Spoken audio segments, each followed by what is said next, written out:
Question 38. Consider the following statements.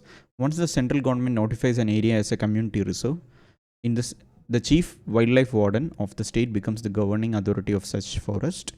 Hunting is not allowed in such area. People of such area are allowed to collect non-timber forest produce.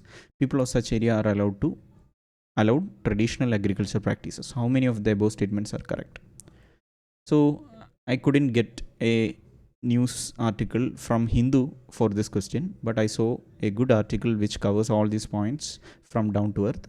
So as I said multiple times, Down to Earth is a very good source, which I have felt UPSC uses to prepare questions that is connected to environment, pollution, climate change, or science, all that region they usually use Down to Earth. So it is a good source to refer. So let me just go to the Down to Earth article. So this is the article. Community reserves are the forest department's backdoor entry into Northeast India. So if you see, this question is a very important article. Sorry, this article is a very important article even for mains exam. So this you could make notes out of these articles for even for mains. So if you see, it talks community reserves fall under protected areas along with marine protected areas, national parks, wildlife sanctuaries, and conservation reserves according to the Wildlife Protection Act. Conservation reserves and community reserves are protected area of India, which typically act as a buffer zone between established national parks, wildlife sanctuaries, and reserved protected areas of India, according to the Union Ministry of Environment, Forest, and Climate Change. So these protected area categorizes were first introduced in Wildlife Protection Amendment Act of 2002. Then provisions of WLPA apply to an area once it has been declared as community reserve. All these points are important. Section: the authority of the sanctuary to the chief wildlife warden. This is the first point. Section 33 of the WLPA, which is Wildlife Protection Act, passes the authority of the sanctuary to the chief wildlife warden. So if you see the first option, it was saying, let me just take, chief wildlife warden of the state becomes the governing authority of such forest. So that is true. That is taken directly from this article.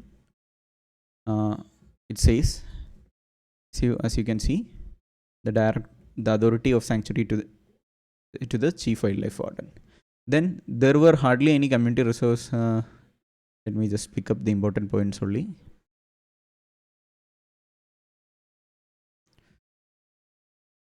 So joint forest management is introduced by entering into an MOU with the village council. With this, forest department becomes co-manager or one of the decision-making authorities. So that is an important point. Then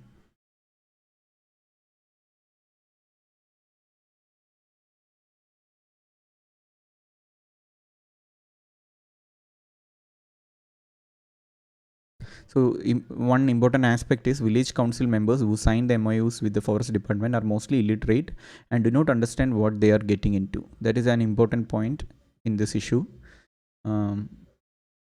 Says,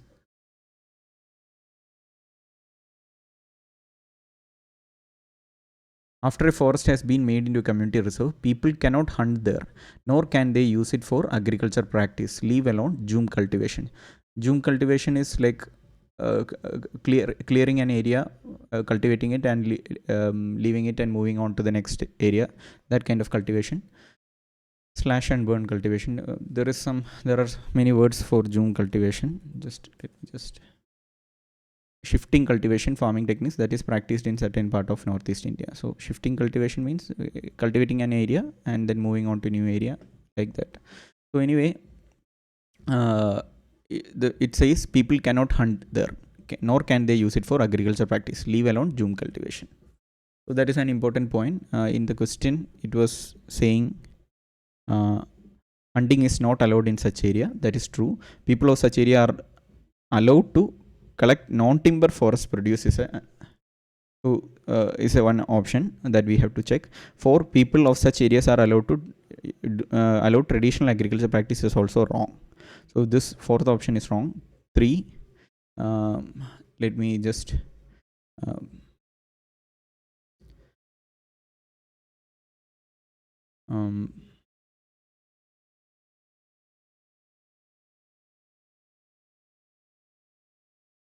just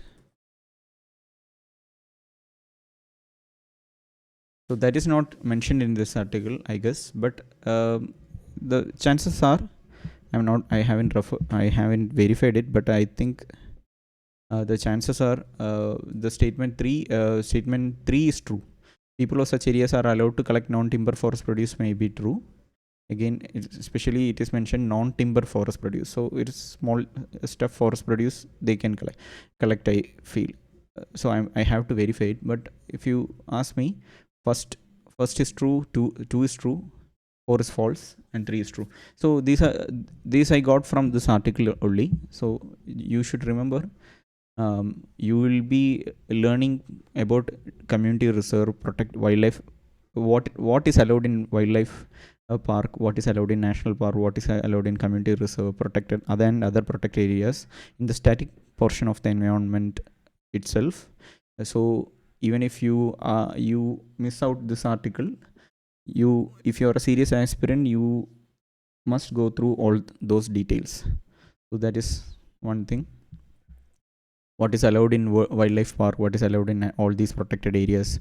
So like cultivation, are they allowed to freely move through the region, all those things. And it is also important for even considering the animal man animal conflicts, all those things.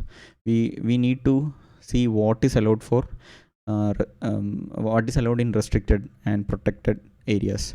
Again, another angle towards this issue is like the rights of the people living in such protected areas, their economic development, what they can do, whether they have a sustainable livelihood.